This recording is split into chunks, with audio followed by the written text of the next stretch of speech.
Hi hello everyone, welcome back to Micron updates YouTube channel. ಸ್ನೇಹಿತರೆ, 2024ನೇ ಶೈಕ್ಷಣಿಕ ಸಾಲಿನ SSP ಸ್ಕಾಲರ್ಶಿಪ್ಗಾಗಿ ಅರ್ಜಿಯನ್ನು ಸಲ್ಲಿಸಕ್ಕೆ ಹೋದಾಗ ಕೆಲ ವಿದ್ಯಾರ್ಥಿಗಳು ಅಪ್ಲಿಕೇಶನ್ ಸಬ್ಮಿಟ್ ಆಗ್ತಾ ಇಲ್ಲ ಅಂತಂದರೆ ಕೆಲ ವಿದ್ಯಾರ್ಥಿಗಳಿಗೆ ಅಪ್ಲಿಕೇಶನ್ನ ಸಬ್ಮಿಟ್ ಮಾಡುವ ಸಂದರ್ಭದಲ್ಲಿ your application can not be continued ಅಂತ ಬರ್ತಾ ಇದೆ.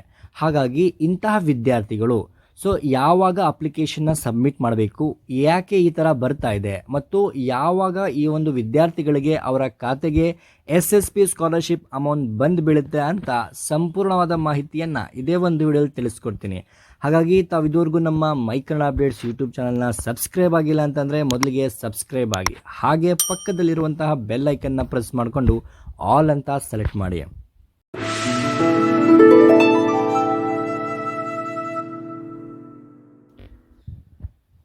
ಹೌದು ಫ್ರೆಂಡ್ಸ್, 2024ನೇ ಶೈಕ್ಷಣಿಕ ಸಾಲಿನಲ್ಲಿ ಈಗಾಗಲೇ SSP ಸ್ಕಾಲರ್ಶಿಪ್ಗಾಗಿ ಆನ್ಲೈನ್ ಅರ್ಜಿಗಳನ್ನು ಕರೆಯಲಾಗಿದೆ. ಅದರಲ್ಲಿ ಅನೇಕ ವಿದ್ಯಾರ್ಥಿಗಳು ಅರ್ಜಿಯನ್ನು ಸಲ್ಲಿಸಿದ್ದಾರೆ. ಆದರೆ ಇನ್ನು ಕೆಲ ವಿದ್ಯಾರ್ಥಿಗಳು SSP ಸ್ಕಾಲರ್ಶಿಪ್ಗಾಗಿ ಅರ್ಜಿ ಸಲ್ಲಿಸಲಿಕ್ಕೆ ಆಗ್ತಾ ಇಲ್ಲ. ಯಾಕೆ ಈ ರೀತಿ ಪ್ರಾಬ್ಲಮ್ ಬರ್ತಾ ಇದೆ, ಯಾವಾಗ ನಾವು ಅಪ್ಲಿಕೇಶನ್ನ ಸಬ್ಮಿಟ್ ಮಾಡಬೇಕು ಅಂತ ಕೇಳ್ತಾ ಇದ್ರು. ಅಂತಹ ವಿದ್ಯಾರ್ಥಿಗಳಿಗೆ ಈ ಒಂದು ಕ್ಲಿಯರ್ ಕಟ್ ಇನ್ಫಾರ್ಮೇಷನ್ನ ಇದೇ ಒಂದು ವಿಡಿಯೋಲಿ ತಿಳಿಸ್ಕೊಡ್ತಾ ಇದ್ದೀನಿ. ಫ್ರೆಂಡ್ಸ್, ಇನ್ನು ಕೆಲ ವಿದ್ಯಾರ್ಥಿಗಳಿದ್ದಾರೆ, ಅಂದರೆ MCOM ವಿದ್ಯಾರ್ಥಿಗಳಾಗಿರಬಹುದು, BCOM ವಿದ್ಯಾರ್ಥಿಗಳಾಗಿರಬಹುದು, ಅಥವಾ BE ಫಸ್ಟ್ ಇಯರ್ ವಿದ್ಯಾರ್ಥಿಗಳಾಗಿರಬಹುದು, ಹಾಗೂ ಈ ರೀತಿಯ ಬೇರೆ ಕೋರ್ಸ್ಗಳಲ್ಲಿ ವ್ಯಾಸಂಗ ಮಾಡ್ತಿರುವಂತಹ ವಿದ್ಯಾರ್ಥಿಗಳ ಒಂದು SSP ಸ್ಕಾಲರ್ಶಿಪ್ ಅಪ್ಲಿಕೇಶನ್ ಮುಂದೆ ಪ್ರೊಸೀಡ್ ಆಗ್ತಾ ಇಲ್ಲ. ಅವರು ರಿಜಿಸ್ಟ್ರೇಷನ್ ನಂಬರ್ನ ಹಾಕಿ ಕಂಟಿನ್ಯೂ ಅಂತ ಕೊಟ್ಟಾಗ friends, your application can not be continued ಅಂತ ಬರ್ತಾ ಇದೆ. ಯಾಕೆ ಈ ರೀತಿ ಬರ್ತಾ ಇದೆ ಅಂತಂದರೆ ಫ್ರೆಂಡ್ಸ್, ನೀವೇನು ಪ್ರೀವಿಯಸ್ ಇಯರ್ ಪಾಸ್ ಆಗಿದ್ದೀರಾ ಅಥವಾ ಫೇಲ್ ಆಗಿದ್ದೀರಾ ಅಂತಂದರೆ ನಿಮ್ಮ ಪ್ರೀವಿಯಸ್ ಇಯರ್ ರಿಸಲ್ಟ್ ಡಾಟಾ ಏನಿದೆ, ಆ ಪ್ರೀವಿಯಸ್ ಇಯರ್ ರಿಸಲ್ಟ್ ಡಾಟಾ ನಿಮ್ಮ ಕಾಲೇಜು ಅಥವಾ ನಿಮ್ಮ ಯೂನಿವರ್ಸಿಟಿಯಿಂದ SSP ಡಿಪಾರ್ಟ್ಮೆಂಟಿಗೆ ಹೋಗಿಲ್ಲ ಫ್ರೆಂಡ್ಸ್, ಅಂದರೆ ಪಾಸ್ ಆಗಿಲ್ಲ. ಆದ ಕಾರಣ ನಿಮ್ಮ ಒಂದು ರಿಸಲ್ಟ್ ಡಾಟಾ ನಿಮ್ಮ SSP ಪೋರ್ಟಲ್ನಲ್ಲಿ ಫೆಚ್ ಆಗ್ತಾ ಇಲ್ಲ. ಹಾಗಾಗಿ ನಿಮ್ಮ ಅಪ್ಲಿಕೇಶನ್ನು ನಿಮ್ಮ SSP ಡಿಪಾರ್ಟ್ಮೆಂಟ್ನವರು ನಿಮ್ಮ ರಿಸಲ್ಟನ್ನು ಅಪ್ಡೇಟ್ ಮಾಡೋವರೆಗೂ ನಿಮಗೆ ಅಪ್ಲಿಕೇಶನ್ನ ಸಬ್ಮಿಟ್ ಮಾಡಲಿಕ್ಕೆ ಬರೋದಿಲ್ಲ ಫ್ರೆಂಡ್ಸ್. ಹಾಗಾಗಿ ತಾವುಗಳು ಕೆಲವು ದಿನಗಳು ಮಾತ್ರ ವೆಯ್ಟ್ ಮಾಡಬೇಕಾಗಿರುತ್ತೆ, ಅಂದರೆ ಕಾಯಬೇಕು. ನಂತರ ನಿಮ್ಮ ಅರ್ಜಿಯನ್ನು ಸಲ್ಲಿಸಿ.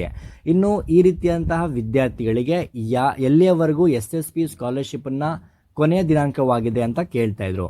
ಫ್ರೆಂಡ್ಸ್, ನೀವೇನು SSP ಸ್ಕಾಲರ್ಶಿಪ್ಪನ್ನು ಅಪ್ಲಿಕೇಶನ್ ಸಬ್ಮಿಟ್ ಮಾಡಲಿಕ್ಕೆ ವೆಯ್ಟ್ ಮಾಡ್ತಾ ಇದ್ದೀರಾ, ಆದರೆ ಅಪ್ಲಿಕೇಶನ್ ಸಬ್ಮಿಟ್ ಆಗ್ತಾ ಇಲ್ಲ. ಕೆಲವರಿಗೆ ಸರ್ವರ್ ಸಮಸ್ಯೆ ಬರ್ತಾ ಇದೆ, ಇನ್ನು ಕೆಲವರಿಗೆ ಅವರ ರಿಸಲ್ಟನ್ನು ಫೆಚ್ ಆಗದೇ ಇರುವ ಕಾರಣ ಅಪ್ಲಿಕೇಶನ್ ಸಬ್ಮಿಟ್ ಆಗ್ತಾ ಇಲ್ಲ.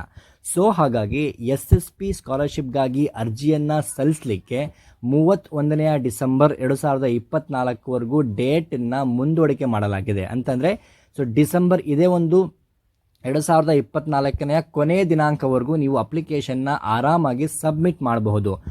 ಹಾಗಾಗಿ ನಿಮ್ಮ ಏನಾದರೂ ಅಪ್ಲಿಕೇಶನ್ ಸಬ್ಮಿಟ್ ಆಗ್ತಾ ಇಲ್ಲ ಅಂತಂದರೆ ತಾವುಗಳು ಕೆಲವು ದಿನ ವೆಯ್ಟ್ ಮಾಡಿ ನಂತರ ಅಪ್ಲಿಕೇಶನ್ನ ಸಬ್ಮಿಟ್ ಮಾಡಲಿ. ನೀವು ಅಪ್ಲಿಕೇಶನ್ನ ಸಬ್ಮಿಟ್ ಮಾಡಿದ್ರೆ, ಅಂದರೆ ಡಿಸೆಂಬರ್ 31 ಒಳಗೆ ನಿಮಗೆ ಅಪ್ಲಿಕೇಶನ್ ಸಬ್ಮಿಟ್ ಆಗಿದೆ ಅಂತಂದರೆ ಫೆಬ್ರವರಿ ಒಳಗಡೆ ನಿಮಗೆ ಅಮೌಂಟ್ ಖಂಡಿತವಾಗ್ಲೂ ನಿಮ್ಮ ಖಾತೆಗೆ ಬಂದು ಬೀಳುತ್ತೆ. ಫ್ರೆಂಡ್ಸ್, ಇಷ್ಟೊಂದು ಮಾಹಿತಿ ಇತ್ತು. ಈ ಮಾಹಿತಿ ನಿಮಗೆ ಇಷ್ಟ ಆಗಿದೆಪ್ಪ ಅಂತ ಅಂದರೆ ನಮ್ಮ ವಿಡಿಯೋನ ಬೇರೆಯವರಿಗೆ ಶೇರ್ ಮಾಡಿ, ಹಾಗೆ ಲೈಕ್ ಆ್ಯಂಡ್ ಕಾಮೆಂಟ್ ಮಾಡಿ. ಜೈ ಹಿಂದ್, ಜೈ ಕರ್ನಾಟಕ.